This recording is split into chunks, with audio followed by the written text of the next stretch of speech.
Sri M. Muhammad Abdullah.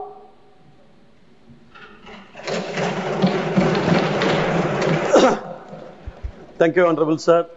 Kindly permit me to speak in my mother tongue, Tamil. மாண்புமிகு அவைத்தலைவர் அவர்களே, மாண்புமிகு உறுப்பினர்களே,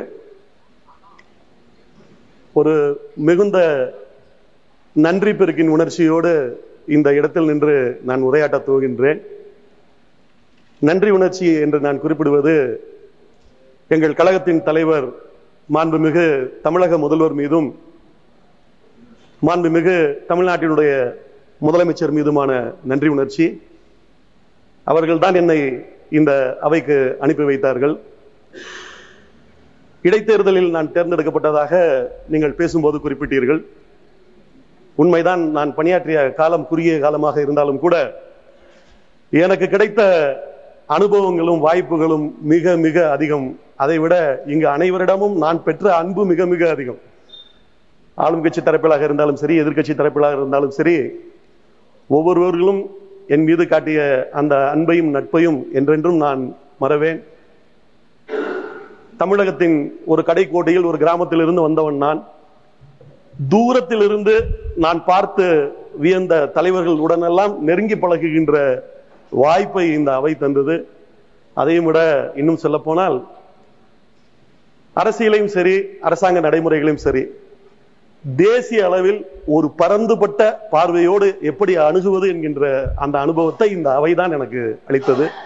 இப்படி எத்தனையோ ஒரு இனிமையான நினைவுகள் எனக்கு. இந்த அவையில் நான் பல்வேறு கோரிக்கைகளை வைத்திருக்கின்றேன். அதில் பல நிறைவேறவும் செய்திருக்கின்றது. என்னுடைய இந்த நிறைவு பேச்சின் போது நிறைவாக ஒரே ஒரு கோரிக்கையை மாத்திரம் நான் வைத்து நிறைவு செய்ய விரும்புகின்றேன். தமிழ்நாட்டில் திண்டுக்கல் மாவட்டத்தில் திண்டுக்கல் பழனி வழியில் கணக்கம்பட்டி என்கின்ற ஒரு ஊர் இருக்கின்றது. அங்கு பழனிசாமி என்கின்ற ஒரு மகான் ஒருவர் வாழ்ந்து தற்போது மறைந்து விட்டார். இருப்பினும் கூட அவரது லட்சக்கணக்கான பக்தர்கள் தினமும் அங்கு சென்று வருகின்ற ஒரு கோயிலாக அந்த கோவில் அந்த ஊரில் இருக்கின்றது. அந்த ஊரின் வழியாக இருப்பு பாதை செல்கிறது, ரயில்வே லைன் செல்கிறது. எனவே அந்த பக்தர்கள் அங்கு ஒரு தனி ரயில் நிலையம் அமைக்க வேண்டும் என்கின்ற அந்த கோரிக்கையை இங்கே வைக்கும்படி என்னிடத்திலே கோரினார்கள். வருமான வாய்ப்பும் இருக்கக்கூடிய இடமாக இருப்பதால் அந்த கோவிலுக்கு என்று தனியாக ஒரு ரயில் நிலையத்தை அங்கு அமைத்து தர வேண்டும் என்கின்ற அந்த கோரிக்கையை நிறைவாக நான் இங்கே வைத்து எம்பி என்கின்ற பொறுப்பிலிருந்து இன்றைக்கு நான் விடைபெற்றாலும் கூட சமூக நீதிக்கான திராவிட இயக்கத்தினுடைய அந்த கொள்கைகளுக்காக என்னுடைய குரல் என்றென்றும் தொடரும் என்று கூறி வாய்ப்புக்கு நன்றி கூறி விடைபெறுகிறேன். நன்றி, நன்றி, நன்றி.